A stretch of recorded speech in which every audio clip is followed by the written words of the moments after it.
On a classic Ford pickup truck and you're looking to upgrade your interior to something new and way better, then stay tuned for this episode of Dentside Depot, because I'm going to show you how to upgrade your interior to something way better than you can get from the factory, and we're not going to do it for that much money. So let's get into it. So we're going to be using various parts today, and at the end of the day we're going to be installing some nice new parts from Auto Metal Direct on our dash. But before we get to that, let me catch you up on the inside and see what we got going on here. Okay, now the inside of our truck is already partially installed with some of the interior components. Before we get to installing, just let me show you one thing here. I have gone ahead and put floor insulation down on the entire floor, and we have brand new floors in from Auto Metal Direct along with the cab mounts. So now we can move on to getting the seats in, because the vinyl flooring is all done and ready to go. Now, the seats that we're going to be using are from an 80s Bronco. You can see those seats right here, and these are the cool ones. They're from the Eddie Bauer edition Broncos, and they look really, really nice. Now, believe it or not, these bucket seats will bolt right into a regular cab, a super cab, or a crew cab. For regular cab and crew cab trucks, all you need to do is buy this bracket from Corbu. The number for that bracket is F274. If you have a super cab truck, this bracket is not going to fit. Actually share the same floor as the Broncos do, but the good news is a 78-79 Bronco seat track for the buckets will bolt right into a super cab with a little bit of modification. Now, there's one modification you need to make to the OBS brackets off of the Broncos, and all I did for that particular part was I just took a couple pieces of angle iron, put it across, welded them in, drilled 4 holes, and it bolts right onto the factory Corbu bracket. And you can see now it'll adjust back and forth with no issues whatsoever. So that really didn't take that much time to go ahead and get that together. And of course the center console is going to bolt right in. I'll just have to drill the holes for that as well. Now, another thing we're going to be doing on the interior of our truck today, going to be upgrading it to a Lariat option. Now, the crew cab trucks never came with a Lariat option. You could only get Custom or Ranger XLT. That was it. No Ranger Lariat on the crew cab trucks. So I've already sourced the brown seat belts for the front and the back. Those are already installed, as you can see right here. But what I want to do first today is I want to get the rear seat in. So let's go ahead and talk about that. The rear seat that I'm using today is out of an 80s or a 90s Ford crew cab truck. And the amazing thing is, these will bolt right into the back of the crew cab, no problem. Okay, so my brackets are already in place, and I've already measured everything. And yep, these brackets are going to bolt right up to the OBS seat. They're the same width, and they're the same bolt pattern from front to back. So that's going to go right together. So let's get the seat in here.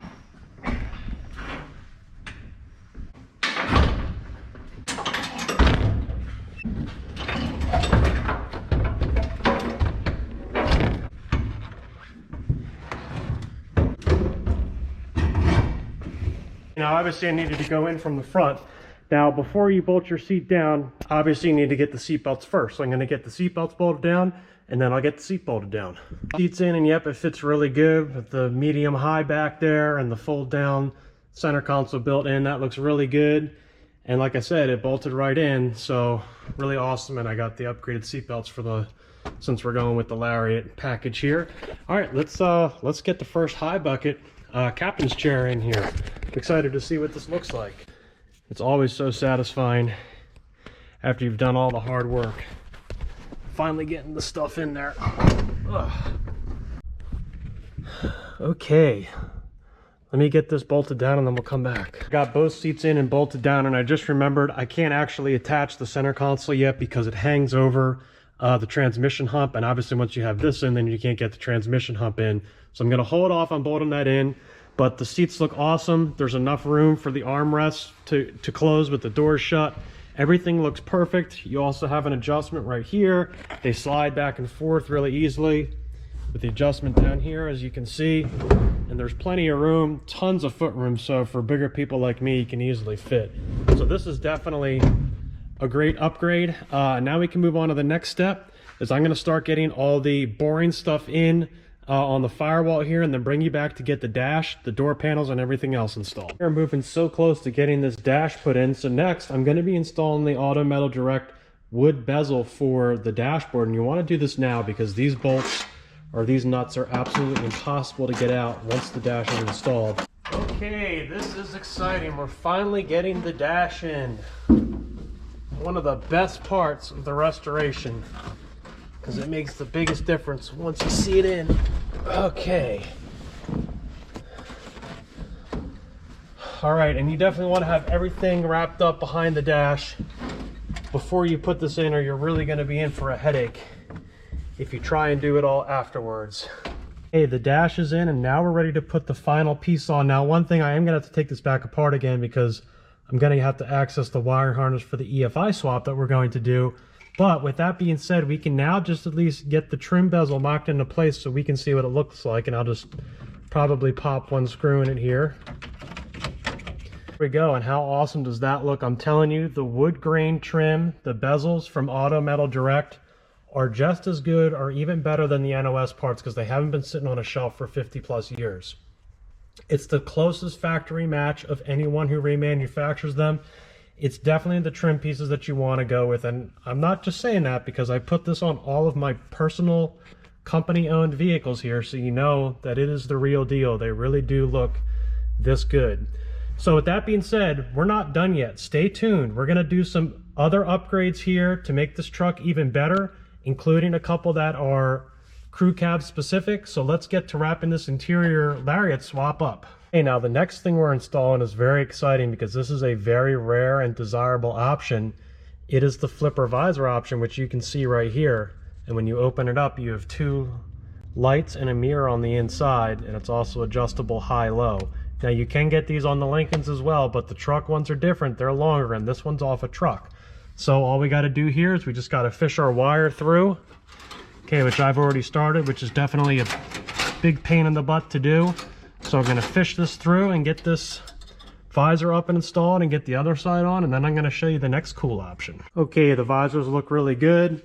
I've got a set of Ranger Ford branded floor mats in, and the next option we're going to put in here is the convenience light option. Now, a lot of people don't know that that's actually an option, but yep, it's something that you could put in your truck for sure. Now, normally it would go right here in this position, but obviously, unfortunately, I have, well, I would say fortunately, I have fog lamps installed right here, which is another option I love, and I put them in all my trucks. That's a Mustang switch. They're just easier and cheaper to find. I've also, this is a security group truck, so I've made sure to add that. We're also adding trailer special to this truck, which is why this has these additional wires and additional harness, which I will talk about in a later episode. And of course, it's getting delayed wiper. I'll put that module in once I drop the e-brake in. So there's also a convenience light over on that side. So all I'm going to do is I'm just going to drill a little hole underneath here, probably near the ashtray, and get that popped in. Okay, so to make things easier, I actually just bolted it in where the security group goes, just so I didn't have to reroute the harness. Now, two other things.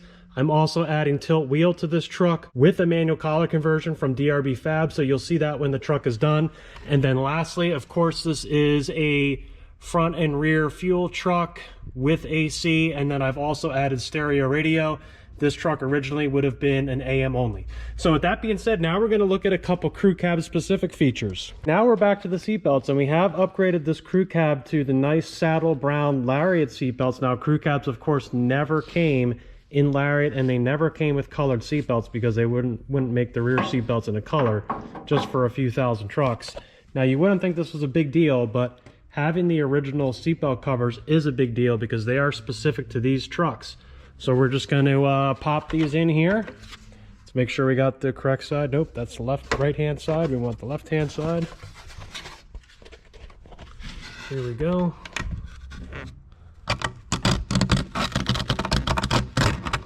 And believe it or not, these are the original ones for this truck. I can't believe they were still in there. So there we go. I'm just going to pop the screws in on both sides, and then we're going to look at another couple cool features. And that brings us to the next option we're going to be installing, and believe it or not, it is the rear ashtrays that you would find on both sides. Now, the thing about these ashtrays is not only were these only available on the crew cab trucks, they only came on the Ranger XLT. So the customs did not get these ashtrays. So when you talk about how many Dentside trucks got these little ashtrays, it was very, very small amount of trucks. And of course, this truck was optioned with the factory. Now, these are replacements that I sourced because the ones that were in it were really nasty. But I've already installed this side. It's just 2 screws. So in the ashtray portion, just goes in like so, pops in, and now you can pop a smoke in the back, get your ash in there, and you're good to go. What a cool option. So now we're onto the rear door and our next crew cab specific part. is these pull straps that go right here, and you can see this one is destroyed from a lot of time and a lot of wear, and if you're looking for a replacement crew cab strap, well, good luck. That's going to be a lot of money, but I'm going to let you in on a little secret, and that is that the ones on the Lincoln Continental seats are exactly the same, and this truck actually had Lincoln Continental seats in it, and it just so happened that they were tan and it had these straps on the back. So all I did was disconnect this strap off of the door, and I moved the hardware over to the Lincoln strap, and I had to just oblong the hole a little bit so it would fit. And now we're ready to go ahead and install this, and it's going to be a really nice fit and a really nice new looking piece, because obviously it came off of my Lincoln there and it looks really good together here. It's pretty funny how Ford borrowed so many different parts from so many different vehicles to put these together. You can see how the Lincoln part literally, with a small little modification, bolts right in, and I hit the pieces of chrome with some steel wool, and they brightened right back up. And there we go, our new strap installed just for free. Okay, and it has these little beauty caps that go on the outside, and these are a real pain to get off without breaking. So you got to be careful when you're pulling these off. I broke all of them on the Lincoln seats. Okay, so now I got to repeat that same process for the other side, but now I want to get the door panel installed, so let's do that next. Okay, so both side handles are on, and now we get to put in the door panels. Now I am doing a Lariat upgrade on this truck, but the best you could do for the rear door panels was the wood grain trim, the XLT insert, and I really don't want to take these door panels apart and do something custom because they're already so valuable as it is. So I'm going to leave this as it is, but we can go ahead and get this door panel in. And this is a big exciting next step here, wrapping up this project. I did have to do a little bit of repair to this door panel, but nothing too bad. So I had to replace some of the metal clips with plastic ones, just because it's broken in some spots. So that looks awesome. It's not all the way in because I did have to make a couple corrections to it, but it's very close, and you're not going to get replacement door panels. So now we can get the handle on, and we're wrapped up on this side, and I'll do the same on the other side. Okay, and our interior remodel is almost done here, and everything is looking really good. And I decided let's just throw a column in it. This is the column that I'm going to rebuild for a manual transmission, but I wanted to get it in here so we have a complete looking interior for this video. So let's pop the wheel on, and yep, I'm going to be doing obviously the Rally Sport wheel on this truck, which definitely looks really, really good, and I really, really love this particular look. I'm not going to bolt it all the way down. And then the last thing is the horn button. Now these are back in stock. You can pick up your horn button at Bronco Graveyard today. I think they're 110 bucks. These have been out of stock for, I believe, 4 years, so I wouldn't risk it. I ordered a few of them, and I'm probably going to order a couple more actually, now that I think about it. You want to go ahead and pick these up right now, because who knows how long they will stay in stock, and then all of a sudden they will be gone yet again. And this is the good horn button. Now, I'm not going to attach the contacts for right now. We're just going to go ahead and pop it in there, and look at that. Brand new horn buttons finally in stock. I grabbed mine from Bronco Graveyard, of course, and that looks really good. And this wraps up our interior install on our crew cab truck, and everything looks really good. I have some things I still need to do, of course, because I need to take stuff back apart to do the EFI conversion harness and everything else, and of course I have to do the floor shifter. But besides the things that I can't do right now, everything is in, or at least in temporarily, so we can see what it looks like. I hope you enjoyed this episode of Dentside Depot. Special thanks to Auto Metal Direct, of course. Their dash parts look amazing. Remember to like and subscribe, and keep restoring those classic trucks.